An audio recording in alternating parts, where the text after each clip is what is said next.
So, what if that feeling of anxiety, that uncertainty we're all swimming in right now, what if it isn't just a rough patch? What if it's actually the birth pangs of an entirely new kind of civilization? Today, we're diving into a really profound idea called Gaebyeok, a concept that says we are right on the edge of a fundamental shift in what it even means to be human. The source we're looking at today kicks off with this powerful paradox. We are living in, by almost every measure, the most abundant and prosperous era in all of human history. And yet, we're just plagued by this deep sense of unease, right? It's this feeling that the very systems we built to create all this progress are starting to fail us in some really fundamental ways. Okay, so here's our game plan for unpacking this. First, we're going to look at the cracks that are showing up all over our modern world. Then, we'll dig into why this is being called the end of an entire era, with capitalism's promise right at the center. After that, we get to the really fascinating part, the idea of a new kind of human, Homo honolim, and how we might actually redesign our world for it. And all of this leads us to what our source calls a quiet dawn. Right, so let's start with the symptoms. The idea here is that all the problems we see, the economic slowdowns, the political chaos, they're not just separate issues. They're all cracks in the foundation, signs that our entire civilizational operating system is getting seriously out of date. And I think a lot of us can feel this one, right? There's this sense of stagnation, this feeling that no matter how hard you work, that promise of a better future, of real, tangible progress, it just feels stalled out. It's almost like the engine of growth has completely seized up. And that leads us to another one of these core paradoxes. I mean, on paper, we are wealthier than ever before. But all that material success just isn't translating into peace of mind. In fact, it's the opposite. The constant chase for more seems to be creating this brand new, really pervasive kind of anxiety. Think about it. We have never, ever been more connected. We've got social media, instant messaging. We can literally reach anyone, anywhere, at any time. And yet, the source points out this huge irony. This explosion of connection has happened right alongside a deepening sense of personal isolation and loneliness. So when you put all these symptoms together, the stagnation, the anxiety, the isolation, the diagnosis isn't just some minor illness. The argument here is that it's something way bigger. What we're actually witnessing is the end of an entire civilizational paradigm. And this brings us to the core idea, Gaebyeok.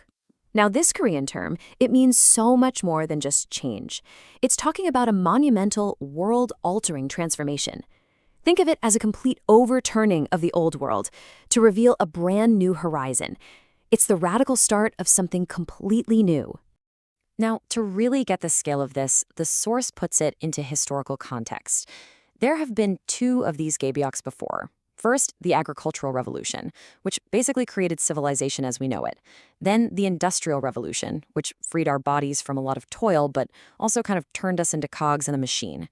The argument now is that the shift happening right now is the third great transformation, and it's happening on a whole new dimension.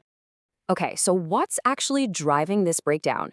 Well, the source points to a root cause buried deep in the code of our failing operating system, the fundamental logic of modern capitalism itself. At the heart of it is this belief called going concern, which the source calls the sweetest poison. It's basically the baked-in assumption that our companies, our systems, they're just going to last forever. But this false promise of permanence has locked us onto a really dangerous, unsustainable path, and it stops us from even imagining that something else is possible. I love this analogy. Think of our current system as having a few default settings, a few switches. The competition switch, it's always flipped on. Cooperation is only conditional, right? It depends. And human dignity often depends on what you own or produce. So what's the unintended result? A system that rewards endless accumulation, while the switch for circulating well-being and meaning is basically turned off. So if the old model is broken, what in the world comes next? Well, this is where things get really interesting. The source moves from just diagnosing the problem to proposing something fascinating. A new idea of what it means to be human. Okay, this right here is the crucial turning point. It's a proposed evolution in humanity itself. Our current system has basically molded us into Homo economicus, the calculating human, the accumulator, always driven to get more. But the next stage, it demands a new kind of being, Homo honulum significans, the meaning-making human, who thrives not on accumulation, but on creating and sharing meaning through deep, genuine connection.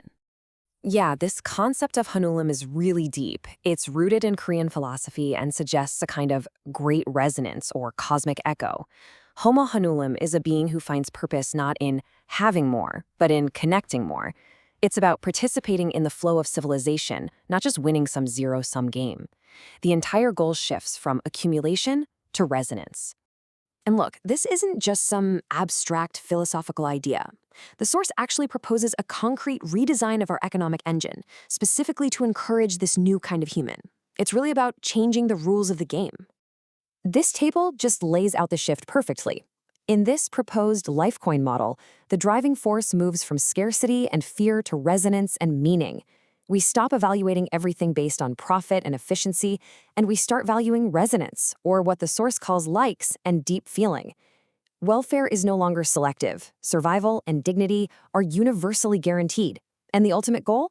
It shifts from infinite accumulation for a few to the ceaseless circulation of meaning for everyone.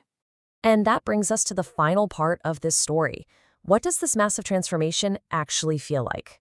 Well, according to the source, it's not some violent explosion. It's something much, much more subtle. We tend to think of huge civilizational change as a loud, explosive event. But the argument here is that Gaebyeok begins quietly, just like the dawn.